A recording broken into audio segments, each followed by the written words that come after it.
Bueno, buenas tardes. Bueno, ¿cómo están? Muchas gracias a todos por venir, por estar. La verdad que muy contentos. Entendemos que era un día, como dije recién, difícil y la verdad que nos valora mucho que estén acá presentes para compartir esta hermosa charla que hemos organizado acá junto a la Comisión de Gobernabilidad Democrática y el Colegio de Abogados de la Ciudad de La Plata, el Colegio de Abogacía de la Ciudad de La Plata, como se dice actualmente. Y la verdad que creemos que es una fecha importante. Estamos entrando en la semana que desemboca en el Día Internacional de la Mujer y desde ahí nos parece que de alguna manera como conmemorar a muchas mujeres platenses que aportaron al desarrollo de nuestra ciudad y a construir la identidad de nuestra ciudad. Está bueno conocerlas y homenajearlas, ¿no? Y qué mejor homenaje que saber qué hicieron, qué aportaron.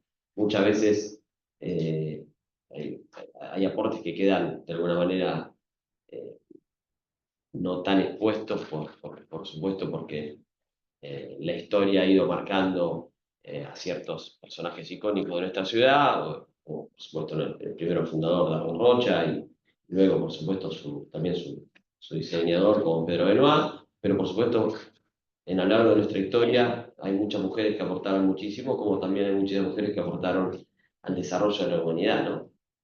Y ahí creo que es importante conmemorarlas, pero también de alguna manera poner un punto de reflexión sobre si está todo hecho, y claramente que no, ¿no? En una sociedad donde uno ve permanentemente que las mujeres, yo siempre digo que juegan en una cancha de fútbol inclinada, ¿no? Para hacer la parte inclinada para abajo, donde tienen muchas dificultades para digamos, alcanzar la igualdad de condiciones con el hombre, y eso se ve claramente en las desigualdades salariales y en todas estas condiciones.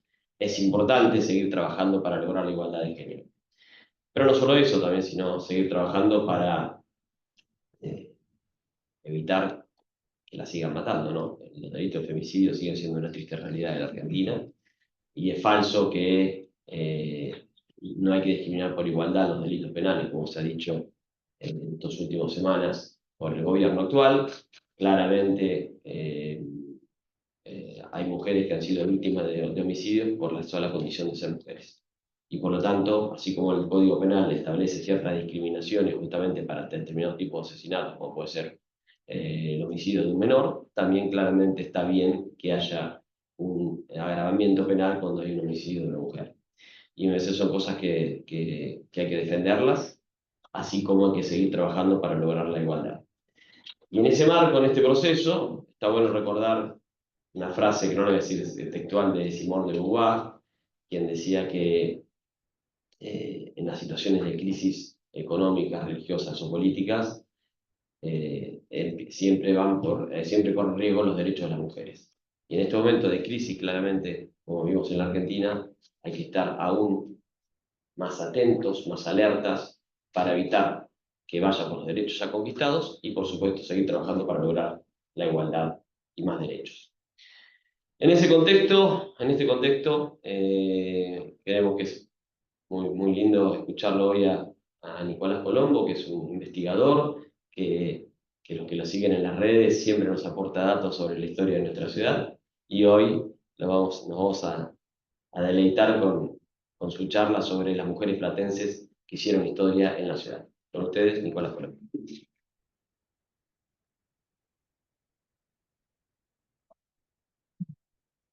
Bueno, muchas gracias antes que nada al colegio por haberme invitado y bueno, particularmente a Daniel y a Zoe, que hace 2 semanas me escribió mandándome un mensajito diciéndome si me interesaba venir a dar una charla acá en el marco del Día de la Mujer.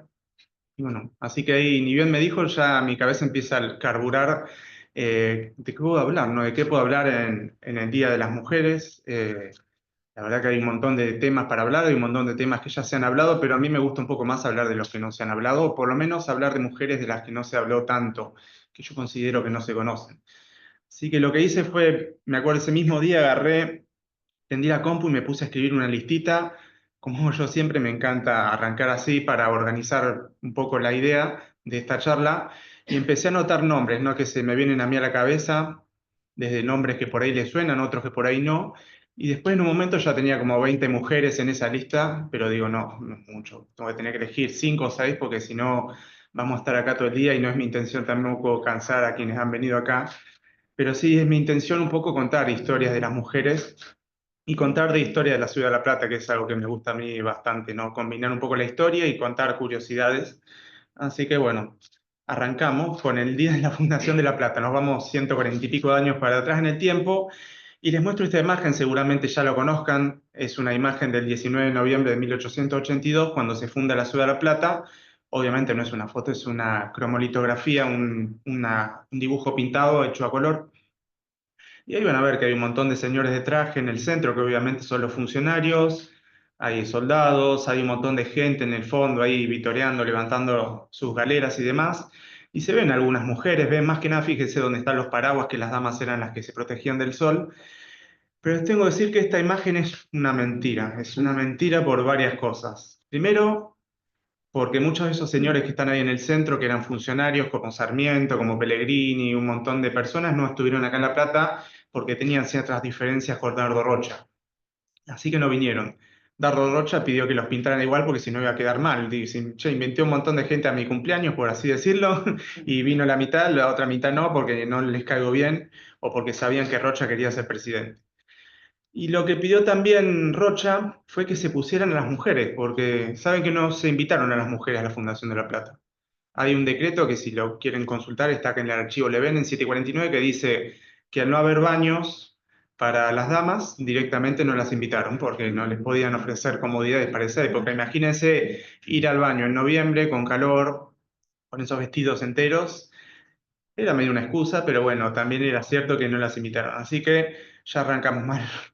El día de la fundación de La Plata, seguramente hubo alguna mujer, ¿no? Que vivía cerca en Tolosa, en Ensenada, que aprovechó a venir, pero no estaban formalmente invitadas y al menos desde los trenes que salían de Buenos Aires no subían mujeres. Y como les dije, cuando me puse a pensar, se me ocurrieron algunas que por ahí las conozcan, mujeres de acá, no necesariamente nacidas en La Plata, pero sí que vivieron y que se desempeñaron en La Plata, ¿no? Justo recién pasé por el Normal Uno, Mary O'Graham, una de las maestras que trajo Sarmiento de Estados Unidos, seguro la conocen, lo mismo que Sor María Ludovica, no les tengo que decir quién es. Por ahí un poco más difícil, las dos de abajo, Elisa Uriburu y Elvira Sotés.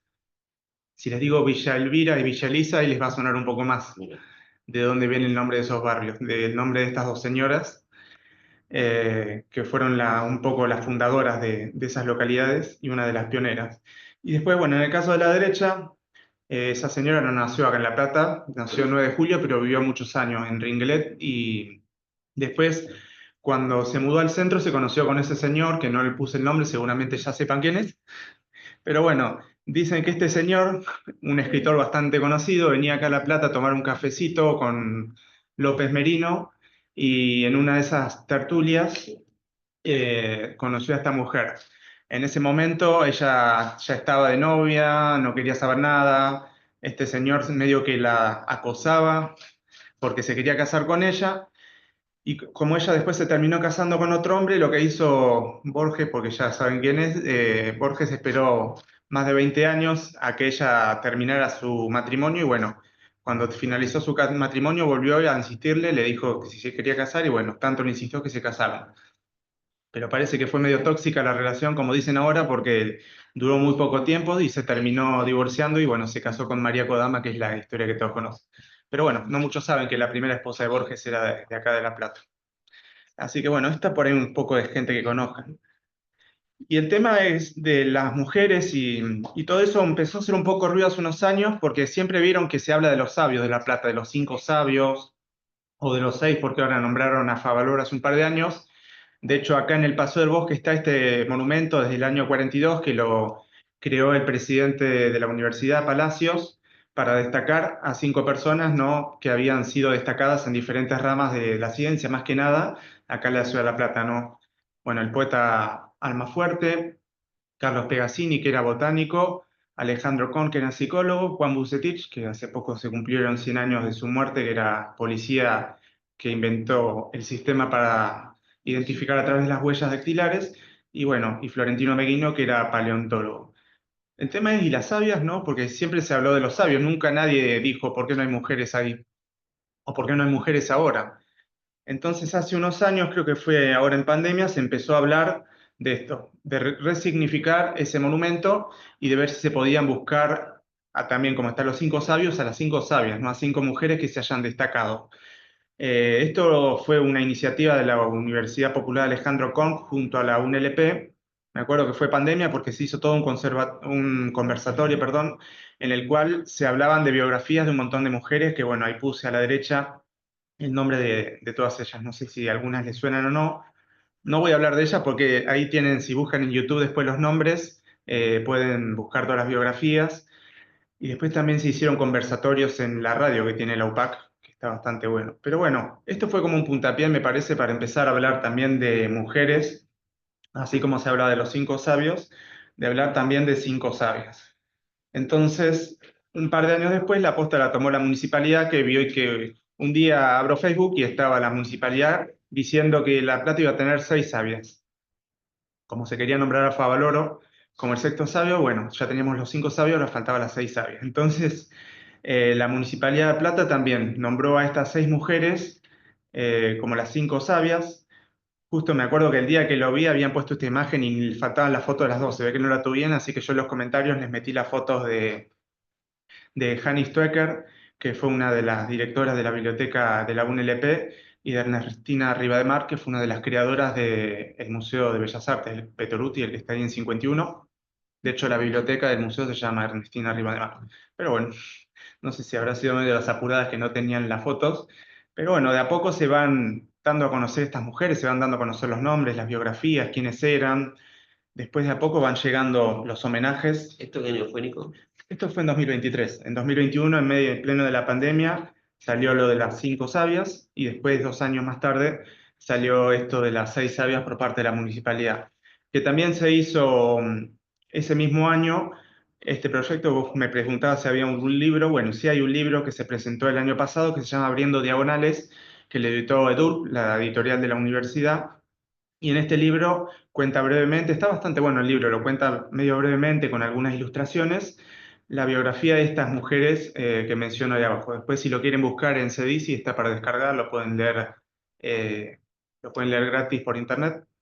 Pero bueno, así es como se va haciendo la historia, ¿no? En algún momento estaban invisibilizadas, después empiezan a aparecer sus nombres. A veces es medio difícil porque cuando querés investigar de estas mujeres no hay datos, o sea, en los diarios de la época ni las nombraban. No sé si por vergüenza de cómo una mujer se va a atrever a votar, por ejemplo, o a ser médica. Pero bueno, eso es todo un desafío y a mí me parece bastante curioso. Así que lo que yo hice fue, para esta charla, tratar de buscar algunas mujeres que no estaban en estos listados que les puse anteriormente para hablar brevemente de su biografía. Así que elegí a estas seis. Por ahí algunas les suena, algunas no. Bueno, Pegasini es la hija de Carlos Pegasini, uno de los cinco sabios, así que el nombre les va a sonar. Lo mismo Julieta Nanteri, seguramente ya la conozcan porque es una de las primeras feministas, pero después algunas otras no son tan conocidas. Algunas, vamos a ir empezando de a una. Esta justo la tengo un poco más fresca porque sobre ella hablé en mi último libro, ¿no? En mi último libro trata sobre Tolosa, del barrio de Tolosa, y a mí me pasaba que cuando iba por el centro de Tolosa, veía que en calle 2, 529 y 530 había esta placa que está ahí abajo en la esquina, que decía aquí funcionó la primera escuela de Tolosa, a cargo de Ángel Altuve de Mercerat, o Artuve, ponen algunos. Pero no tenía ningún dato. Lo mismo en la calle 530, había dos placas, que ahí en esa nota de diario la están colocando, que también hacían memoria a la primera maestra de Tolosa, pero nunca nadie sabía nada. Así que bueno, en plena pandemia también tuve que poner a trabajar y a tratar de indagar y buscar información sobre quién había sido. Así que bueno, no encontré mucho, pero sí encontré que esta mujer era argentina, había nacido en Buenos Aires en 1857 y ella nunca estudió para ser maestra. Vieron que estamos hablando de mediados del siglo XIX. En esa época las mujeres o se quedaban en su casa haciendo los quehaceres, o eran maestras, o no tenían muchas más cosas para hacer, muchas más salidas. Ella nunca estudió formalmente para ser maestra, pero bueno, tenía bastante instrucción, así que abrió de manera privada la primera escuela que tuvo Tolosa. O sea, Tolosa se funda en 1871, 11 años antes que la ciudad de La Plata, y al año que se funda Tolosa, esta mujer ya había abierto, ya se había mudado a Tolosa. Se casa 2 años después con Samuel Mercerat, que era un panadero que vivía ahí sobre calle 1, fue uno de los primeros panaderos que tuvo Tolosa, y le dice, ¿por qué no nos mudamos a una casa más grande? Vos seguís con la panadería y yo abro una escuela para los chicos del barrio, porque imagínense, Tolosa era un barrio con ya varias miles de personas, habría unos 300, 400 chicos y no tenían escuela, o sea, si querían ir a la escuela se tenían que ir hasta Ensenada por un camino de tierra, cuando llovía estaba todo inundado, no podían. Así que lo abre y funcionó ahí en esta casa que les mencionaba, en 529 y 530, funcionó un tiempo la escuela.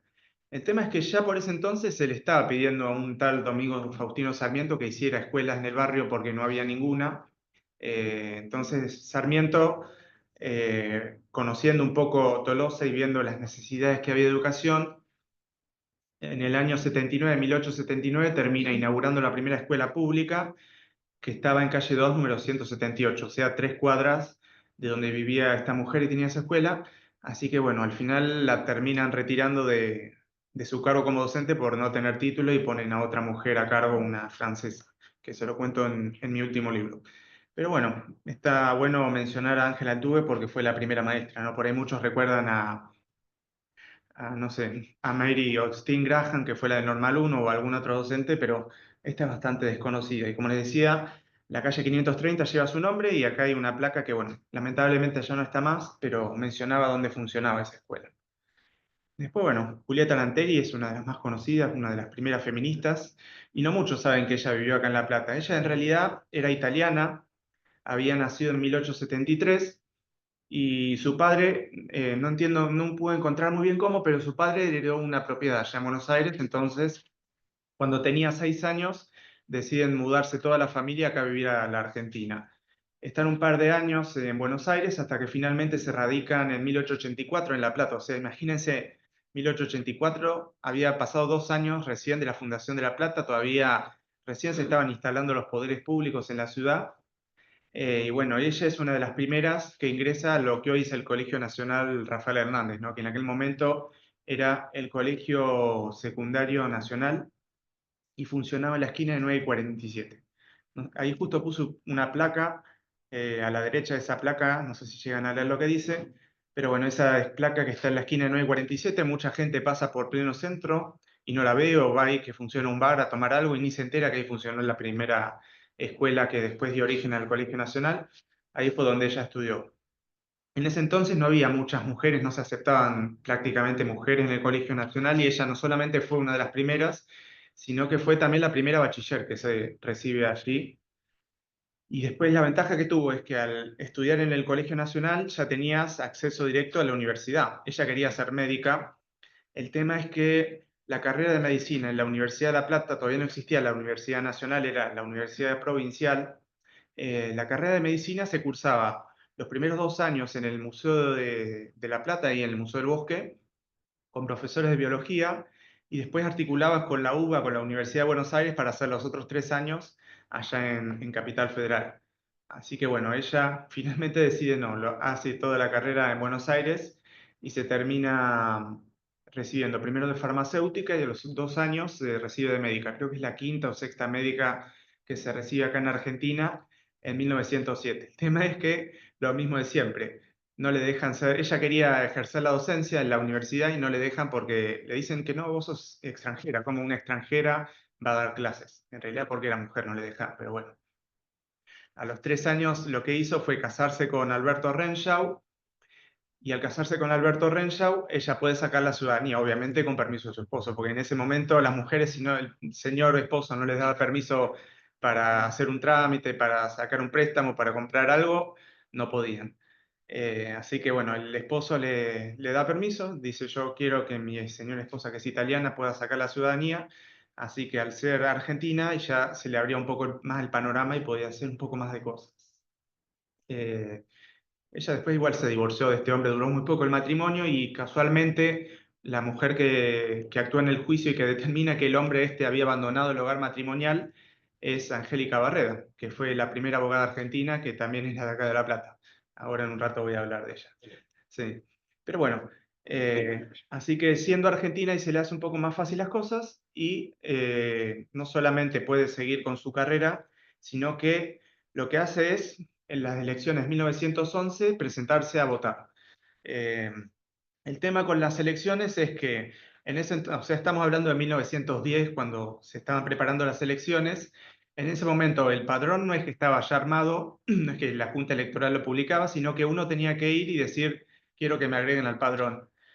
Y lo que decía la ley era que cualquier ciudadano argentino podía ir y presentarse para que agregaran al padrón. Ella, bueno, ya era argentina, y entonces dice, yo soy ciudadana argentina, quiero que me agreguen al padrón.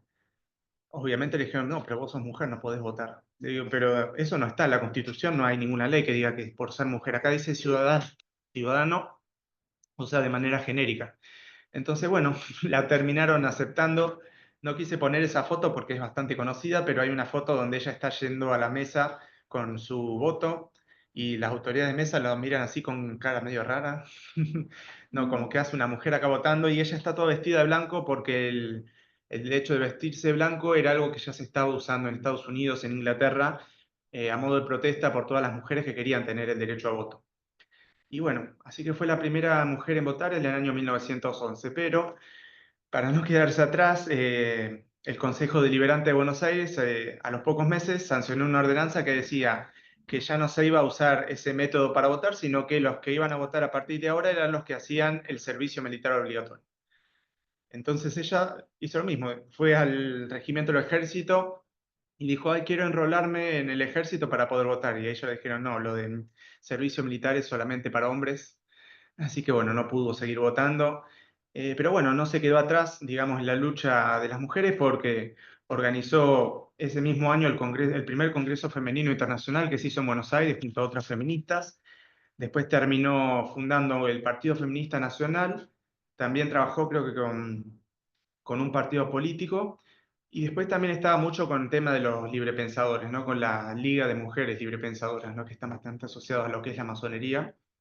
Eh, y ella siguió intentando votar, siguió luchando por el derecho de las mujeres. De hecho, fue también la primera candidata a un cargo público que se presentó para ser diputada. Obviamente le pusieron las mil y una palos en la rueda para que no llegara, que era que tuviera muy pocos votos, creo que tuvo 100 o 200 votos. Eh, Así que ella lo que hizo fue una protesta en plena calle ahí de Buenos Aires, reunió a más de 2000 personas, entonces, bueno, obviamente se demostró que había medio una estafa todavía en cómo eran las elecciones. Pero bueno, fue la primera candidata también. No, no logró llegar a ningún cargo público, pero bueno, siempre ejerció como médica. Después ahí puse justo una foto de su padre que tenía un negocio acá en pleno centro, 3 y 42. Y la casa de abajo no les va a sonar, estaba en 51 entre 10 y 11. Ahí funcionó un diario que fue el Diario Buenos Aires. Y un día estaba investigando sobre ese diario y me encontré con la firma de ella, ¿no? Julieta Lanteri Ranchau, porque firmaba con el nombre de casada, pero no ponía de Ranchau como se hacía antes. Ella no era de nadie, ella era independiente. Y bueno, ahí me enteré que esa casa había pertenecido a ella también durante la década del 20, por lo menos. Esta casa la demolieron en la década del 40. Y bueno, ella falleció en el año 32, tenía creo que 48 años, si mal no recuerdo, y la atropellaron. Dice que un día iba caminando ahí por Buenos Aires, por Diagonal Norte, y un hombre dando marcha atrás en auto se la llevó atropellada, le fracturó el cráneo y murió a los 2 días en el hospital. Obviamente el caso medio que se hizo rapidito, se cajoneó, dijeron fue un accidente, el hombre estaba dando marcha atrás, no la vio, pero muchos especularon de que la habían asesinado, que de hecho el hombre que la chocó ocupaba un cargo en un partido político medio opositor a todos estos movimientos feministas. Así que bueno, tuvo una muerte trágica, pero al funeral fue muchísima gente y al día de hoy sigue siendo una de las feministas más conocidas de Argentina. Así que bueno, Te para quería arrancar... comentar una Sí. cosa. Usted que acá en el segundo piso, donde está la secretaría del colegio, Mm. está la matriculación de Angélica Barrera, está en exposición Ah, mirá qué la bueno. matrícula de ella, Sí. de que también tuvo varios problemas para matricularse, por Claro, todas estas sí, cuestiones sí. que vos decís. O sea, a ella le dieron el título, se lo firmó Joaquín B. González y todo, pero después no la querían matricular. Claro. por lo menos acá en La Plata, en provincia. Tuvo que ir a Buenos Aires para que la matricularan, tuvo que hacer hasta un juicio y todo para que le permitieran ejercer.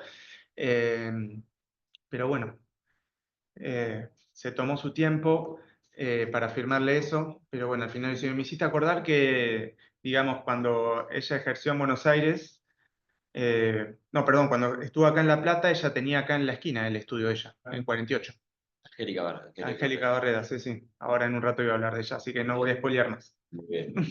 Creo que fue inclusive para un día, no sé si inclusive no fue en alguno de los días de la mujer, hicieron eso. Estoy en duda, porque yo en la parte técnica de acá del Sí, sí. colegio, y en el segundo piso hay una vitrina donde está la matrícula de ella expuesta y todo el... Claro. Si ella decía, bueno, le decían que por ser mujer no podía ser abogada.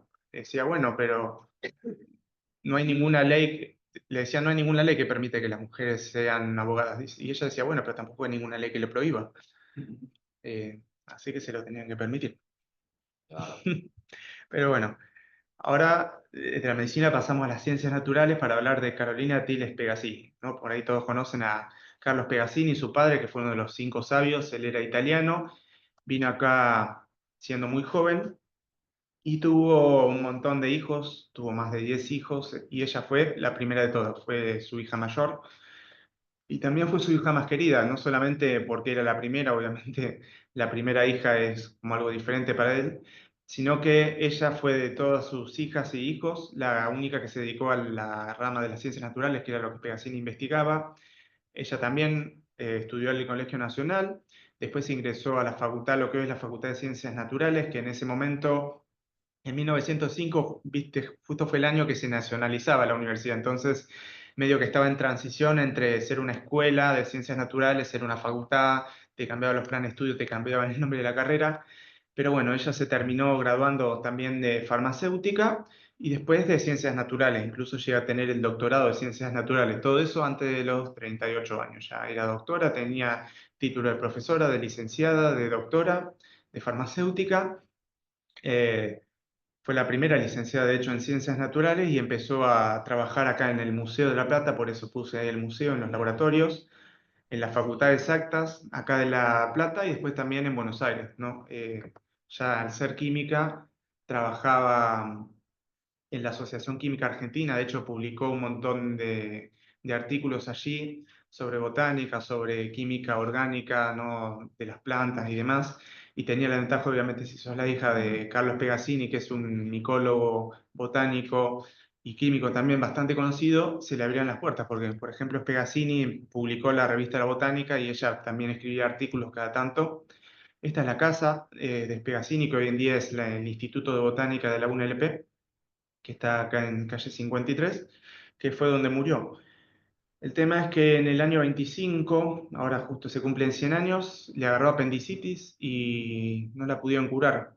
Murió a los 38 años. La verdad que fue devastador para toda la familia, para el padre, porque obviamente decía que era la luz de todo lo que él hacía, que era la ayudante, era la que estaba siempre con él.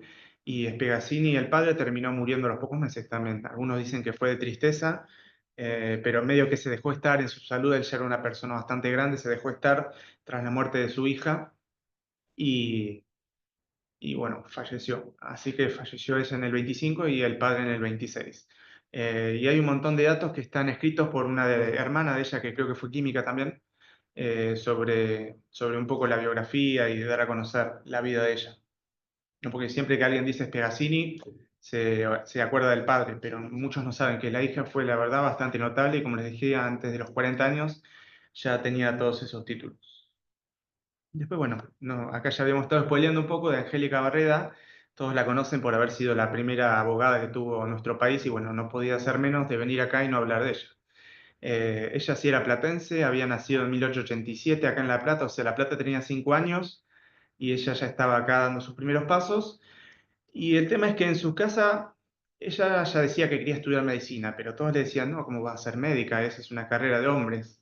Al final se convenció por el derecho, lo mismo, le decían que no podía estudiar.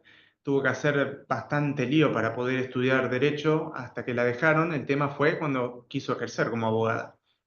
ya había cursado todas las materias, había dado todos los finales y no la dejaban ejercer como abogada. Se recibió a los 23 años, pero lo que decían era que tenía una disminución de la capacidad por ser mujer. O sea, las mujeres obviamente no eran tan capaces como los hombres, no entenderían tanto, no sé.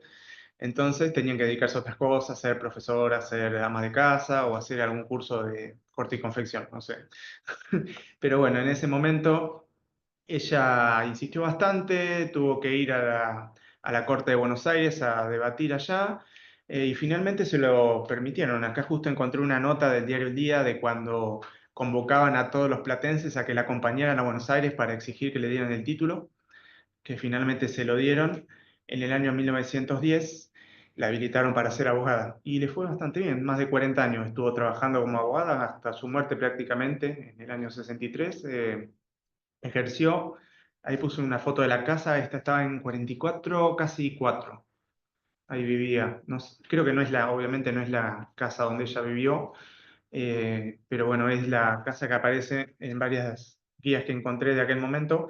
Y después también había una entrevista que, bueno, estaba esa foto de ella y estaba la foto de la placa, ¿no? Abajo el padre que decía profesor de gimnasia y esgrima y arriba María Angélica Barreda, abogada.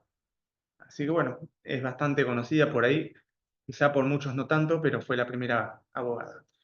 Y acá nos quedan dos más. Nos queda una que es María Esther Deretich, que esta mujer la conocí, no la conocí porque murió en el 76, yo no había nacido, pero a mí muchas veces me llaman para dar charlas en escuelas y siempre que voy a una escuela miro las bibliotecas y después miro todos los monumentos que hay en las escuelas. Y me llamó la atención que siempre encontraba bustos de algún prócer que estaban firmados por una tal M. Deretich. ¿Quién es M. Deretich? No sé. Hasta que investigando me di cuenta que se llamaba María Esther y que había nacido acá en La Plata y estudiado acá en La Plata. María Esther Deretich. Nació en La Plata en 1898 y estudió en la Facultad de Bellas Artes, ¿no? Estudió escultura, trabajó después también en la facultad, trabajó en el Liceo de Señoritas, ¿no? Lo que hoy es el Liceo Víctor Mercante, y después investigando no solamente me enteré que era profesora de escultura, sino que también escribía, hizo varias novelas que están en internet para bajar, hacía pinturas, también hacía relieves en bronce que están en varias provincias. Y ya les digo, si alguna vez van a una escuela, aprovechen ahora que están empezando las clases y fíjense, miren esas cosas, quién hace las murales, quién hace las esculturas, porque no solamente hay obras originales de ella por todos lados, porque los vi por todos lados, sino que hay también, por ejemplo, cuando hizo de Sarmiento, le habían encargado que hiciera un busto de Sarmiento y se llevó por todo el país. Hay obras de ella en otros países también, en Brasil. Esa foto que puse ahí arriba la encontré de cuando fue a Brasil, justamente a tomar cursos allá, pero hizo un montón de exhibiciones. Ahí está en el Salón Nacional, en el Salón Provincial de Bellas Artes, en el Senado, en un montón de galerías de diferentes provincias de Argentina, en otros países también. Y la verdad que acá nunca escuché a nadie que la mencionara, que la nombrara. Por ahí si googlean va a aparecer el nombre de ella como profesor, pero nada más. Y bueno, ahí abajo está la casa que estaba sobre, acá a 6 cuadras, sobre Avenida 13, que sería 43 y 44. Y bueno, y esta es la última, la dejé para el final porque era botánica igual que yo. Así que los dos nos gustan mucho las ciencias naturales y porque de hecho la discípula de Genoveva Dawson fue mi directora, digamos, cuando yo estuve en la facultad para orientarme un poco en qué materias tenía que elegir. Pero bueno, Genoveva Dawson de Teruji, el padre de ella era astrónomo y había venido acá traído por Joaquín B. González para el observatorio, ¿no? Porque se estaban buscando buenos astrónomos para el Observatorio de La Plata. Entonces este hombre vino de Estados Unidos, se instaló acá, tuvo su familia, entre ellos Genoveva o Genovieve, como ponen en algunos lados, Dawson, y ella de chica vivía ahí en el observatorio, por eso puse la foto. Dice que medio aburrido porque tenía que tomarse un tranvía y tenía que caminar unas cuantas cuadras en el medio del bosque para ir a comprar cualquier cosa en un almacén. Eh, pero bueno, aparte de eso, tuvo la posibilidad de ya reunirse con un montón de científicos, de gente de las ciencias naturales, y de conocer un montón de personas que trabajaban no solamente en el observatorio, sino en el museo, ¿no? Porque estaba ahí pegado al museo. Ella decidió estudiar biología, así que se metió en el año 36 a estudiar. Primero quería ser zoóloga, después se convenció por las plantas, así que estudió botánica y terminó egresando como licenciada en biología sobre botánica y después también hizo un doctorado en ciencias naturales. En el año 42 egresa y después en el año 43 subió a la Concagua. No llegó hasta la cima, pero acompañó la excursión de Walter Schiller, que tampoco llegó a la cima, y ahí encontró un montón de plantas que las trajo acá. Lo digo esto de Schiller porque bueno, todos conocen el museo. ¿No vieron cuando entran al museo a la derecha que está el Diplodocus, ese dinosaurio grandote? Esa sala se llama Walter Schiller, que fue uno de los primeros geólogos que tuvo el museo y que vivía ahí en frente a una cuadra de cancha de gimnasia, en Diagonal 113. Pero bueno, Genoveva Dawson también vivía, pero en esta casa que está abajo a la derecha, no sé si la conocen, porque es una cervecería que se llama Preta, que está ahí en 58, que es 8 y 9, 9 y 10, que ahora está todo pintada de colores, no lo van a reconocer. Pero bueno, un día me pasó que estaba en un cumpleaños y me pongo a hablar con la gente que estaba ahí. Había una chica que me dice, ¿qué sé? Yo estudio botánica. Y no me digas, me dice, yo cuando era chica nos cuidaba una mujer que era botánica y vivía ahí en 58, 8 y 9. Me diga, no me digas que te cuidabas que no veo a Dawson. Le digo, sí, ella. Así que ahí me enteré que vivía ahí. Pero bueno, ella vivía ahí con toda su familia y se casó después en el año, ay, no recuerdo, fue en la década del 50, se casó con Mario Elcidio Terugui, que era un geólogo, fue director del Museo de la Plata y de hecho la calle por donde entra el Museo de la Plata lleva el nombre de él, fue bastante conocido. Y otro tema que es conocido, por ahí a muchos les suena el apellido Terugui por la casa Mariana Terugui. Bueno, esta mujer era la abuela de Clara Anaí. Vieron la nena que desapareció en el año 76 cuando un montón de fuerzas militares irrumpieron ahí la casa donde vivía su hija Diana Terugui. A Diana Terugui la matan, o sea, la hija de Genoveva, y después se llevan a Clara Anaí, que era la nieta. El esposo de Diana se salva porque justo él se había ido a otro lado en ese momento, está un año escondido hasta que lo matan al año siguiente, en el 77. Pero bueno, siempre me pasa que en el Museo de la Plata, donde yo trabajo, hay una sala que está dedicada a un libro que hizo ella que se llama Los alimentos genéricos de el mundo, y mucha gente ni sabe que era la abuela, la famosa abuela de, de Clara Anaí Mariani. No todos se acuerdan de Chicha Mariani, pero muchos no la relacionan. Y bueno, esta mujer se dedicó más que nada a la botánica, como les decía, fue a Estados Unidos, estudió en Harvard durante 3 años, estudió botánica y fitogeografía, que es la ciencia que explica la distribución de las plantas en todo el mundo, y fue la creadora de la Cátedra de Botánica Especial, ¿no? Que es, o botánica aplicada, como le decimos en la facultad, que es la disciplina que estudia los usos de las plantas, ¿no? Los usos para hacer comida, para hacer tejidos, para medicinas, todos los usos que pueden tener las plantas. La verdad que fue pionera en un montón de cosas. Y bueno, y por último puse abajo ese librito que fue uno de los primeros que tuve de ella, que es sobre plantas carnívoras, ¿no? Como a mí me gustan las plantas carnívoras.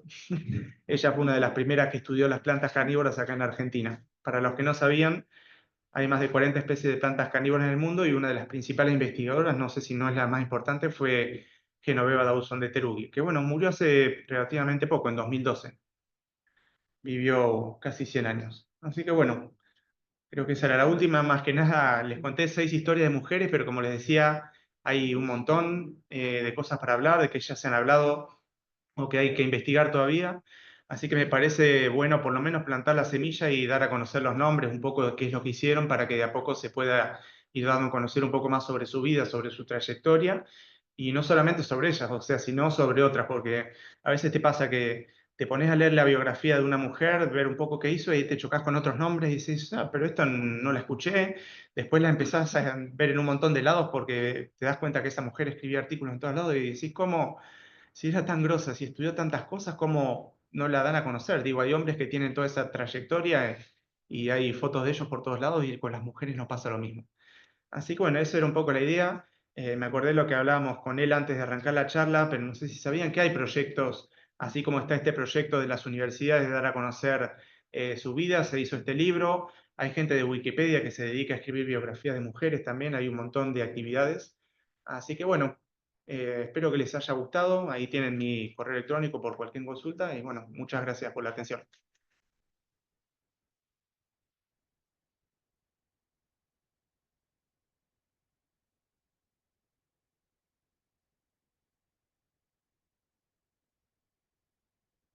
Bueno, muchas gracias, Nicolás. ¿Preguntas? Ah, ¿Viste? Sí, a mí me gusta, cuando doy una charla, me gusta, de ser posible, poner las fotos, porque a veces ni las fotos de estas mujeres conseguía, y después también poner las fotos de los lugares donde ellas estudiaban, donde ellas vivían, porque a veces pasás por una casa, o sea, Barreda tenía su clínica jurídica acá en la esquina, donde, bueno, ahora ya no, porque está este edificio, pero ella vivía ahí, y a veces pasás por esos lugares y ni te enterás. O sea, acá a la vuelta está la casa de Aldo Rocha, que no les tengo que decir quién fue, y todo el mundo pasa y dice, acá vive Aldo Rocha, pero ¿dónde vive Angélica Barreda? Te vas a tomar el micro ahí al lado y por ahí ni te enterás. A mí a veces me pasa eso, ¿viste? A veces la casa está y vos decís, ¿quién vivirá, quién habrá vivido en esta casa tan vieja, ¿no? Que parece alguna persona conocida, pero a veces la demuelen y es una pena, ¿no? Porque es parte de nuestra historia. Bueno, nosotros tenemos suerte, digamos, que mi padre sabía muchísimas cosas de Tolosa, Sí. de Tolosa, y él nos hablaba de gente, de señoras, de todo eso. Ujú. Sí, hermoso. Claro, sí, o sea, a mí me pasa lo mismo. El tema es que, Folclorador, sí. folclorador. Ah, mirá, bien. qué bueno. De la iglesia de Ah, Ah, claro, que tenían los exploradores ahí, el Carmen. Cuando se inauguró el Colegio 79 en Tolosa. Claro, sí, a la vuelta. 115 Con bis. un amigo fueron los que inyectaron para hacer este colegio. Sí. Y después ahí también fue donde se creó después lo que era la Escuela de Comercio, en ese mismo edificio, que ahora está sobre 531, pero se creó en ese 115 bis. Pero bueno, no iba a decir que sí, a mí también a veces me cuentan historias, pero es medio difícil cuando no se escribe, cuando no se publica, ¿no? Que es lo que yo a veces trato de hacer. Porque sí, ella me lo cuenta y después yo no lo cuento a nadie y quedo acá, o vos me lo contás y yo me olvido y quedo ahí también. Entonces, a veces escribir artículos en Wikipedia, dar charlas, hacer documentales, hacer libros, revistas, no sé, escribir en algún lado todas estas biografías, ¿no? Porque si no son cosas que se pierden y quedan, digamos, como en el tintero. Por eso digo, este proyecto, no sé en qué habrá quedado estos proyectos de la UPAC, de la UNLP, de la municipalidad, si habrá sido para una publicación o se seguirán dando a conocer, porque antiguamente, por lo menos en las fechas de fallecimiento de los 5 sabios, siempre se les hacían homenajes, se daban charlas, pero no sé, nunca escuché que se diera una charla sobre alguna de estas mujeres. la verdad que no, yo estaba mirando recién a Melanie Oromayu, que es concejala de Carrata, que está acá presente, y justamente es un buen tema para trabajar también desde el Consejo Deliberante, ¿no? Justamente el tema así que... Sí, de hecho, cuando fue el centenario de La Plata, salió una ordenanza que decía que se iban a poner, no sé si 40 placas en casas de gente destacada de la ciudad. No sé si alguna vez vieron esas plaquitas de cerámica que están en diferentes casas. Bueno, un día busqué la ordenanza, busqué todas las direcciones, me fui a todas las casas, agarré la bici y me recorrí toda la ciudad buscándolas. Y de 40 casas, ponele que había 15 placas, nada más. El resto no sé si se las robaron, no las colocaron, y bueno, obviamente eran casi todos hombres. Pero bueno, estaría bueno, ya que la municipalidad tiene un listado de personalidades destacadas, que hay un montón de mujeres ahí, bueno, podrían aprovechar esa lista y tomar algunos nombres, Ah, tratar de darlas a conocer, poner homenajes y tratar de dar charlas y que se hable un poco en la municipalidad, en las escuelas, en instituciones. Yo quería hacer una reflexión de usted mientras te escuchaba hablar de las 6 destacadas que vos nos contaste, que quizás atrás de los 6 sabios, 5 sabios más, con los 6, siempre contamos, siempre qué hicieron, en qué se destacaron, pero de estas 6 mujeres lo que tenían en común, el factor común que tenían todas, era la lucha, o sea, la lucha porque se le reconozca el título por el cual habían estudiado, Sí. o sea, no estaba en tela de juicio su capacidad o la meritocracia por lo que habían hecho, sino la lucha porque simplemente se lo reconozcan, Ujú. porque todo estaba hecho, ya sea una carrera, un cargo político, el derecho político para votar, para los hombres. O sea, atrás de todo lo que nosotras hagamos, siempre hay una lucha, siempre hay otras personas y por lo general, cuando son derechos de mujeres, siempre hay mujeres que tuvieron que luchar para eso y que nosotros hoy en día tenemos quizás ese goce de no tener que ser una carga, que simplemente disfrutarlos y que que el día de mañana quizás nosotros también tenemos que ver, y todo el tiempo tenemos que estar luchando, no solo para no perder eso, sino para ver cuáles son los otros derechos que tenemos que desarticular y darle quizás, no sé, a las más chicas, a las mujeres del futuro, a nosotras, y reconocer a las que son más grandes y en su momento no pudieron disfrutar. Ujú. Sí, tal cual. Y a veces a mí resulta medio choqueante cuando lees de estas mujeres, por ejemplo, que planteaban ya hace 100 años cosas que por ahí todavía hoy en día se sigue luchando por conseguir, ¿no? Algunos derechos que por ahí te parecen básicos y decís cómo pasó tanto tiempo y se siguen luchando por esos derechos. Por ejemplo, en aquel momento decían, no sé, que el padre se tiene que hacer cargo de mantener al hijo, no es solamente la madre, o después que le tenían que dar licencia por maternidad a las mujeres, porque ellas tenían un bebé y tenían que seguir yendo a trabajar, ¿no? Cosas tan básicas que en aquel momento muchos pensaban que era ilógico que no se estuvieran cumpliendo y hoy en día muchas veces veo que también, digo, en ese momento, en ese entonces estaría bueno destacar estas cosas, ¿no? Porque así como hubo mujeres ahora que están luchando por estas cosas, en aquel momento también. Sí, realmente es así.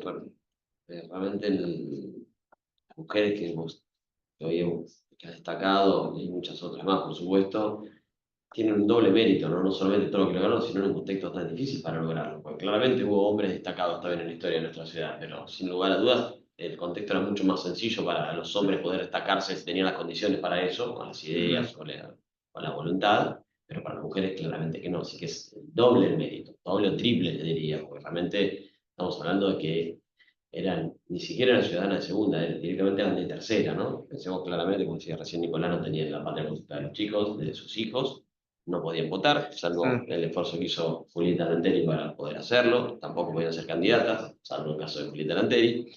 Y realmente... Sí, pero igual, fíjate, Julieta Lanteri se divorció y después de divorciada todavía la potestad de las decisiones que ella podía tomar la seguía teniendo el ex esposo, ¿no? O sea, si ella quería comprar una casa, quería pedir un préstamo, irse de viaje, por más que estaba divorciada, hasta que no cambiaron la ley, el esposo era el que le tenía que firmar todas las cosas. Y de alguna manera me parece que muestra lo que pasaba en ese momento, porque seguramente en ese contexto se naturalizaría que las mujeres, seguramente no lo vi, pero las mujeres era lógico que tuvieran menos derechos que los hombres. Y hoy se intenta naturalizar de que hay igualdad. La verdad que no es así. Entonces me parece que no hay que comparar. Está en nosotros en ser rebeldes, así como estas mujeres fueron rebeldes, en ser rebeldes y no comprar ese discurso que intenta ser dominante, que no solamente pasa en Argentina, sino en otros lugares del mundo, de que intenta naturalizar que hay igualdad. Porque claramente, así como no había igualdad, ni era natural que las mujeres sean ciudadanas de tercera a principios del siglo XX, tampoco hoy claramente hay igualdad. Me parece que esto es un poco una reflexión que tenemos que llevarnos hoy de aquí y pensarlo también para este 8 de marzo, que es solamente un día, pero en realidad es el faro que nos debe de alguna manera iluminar para el resto de nuestras acciones de cada uno en nuestro lugar durante todo el año, ¿no?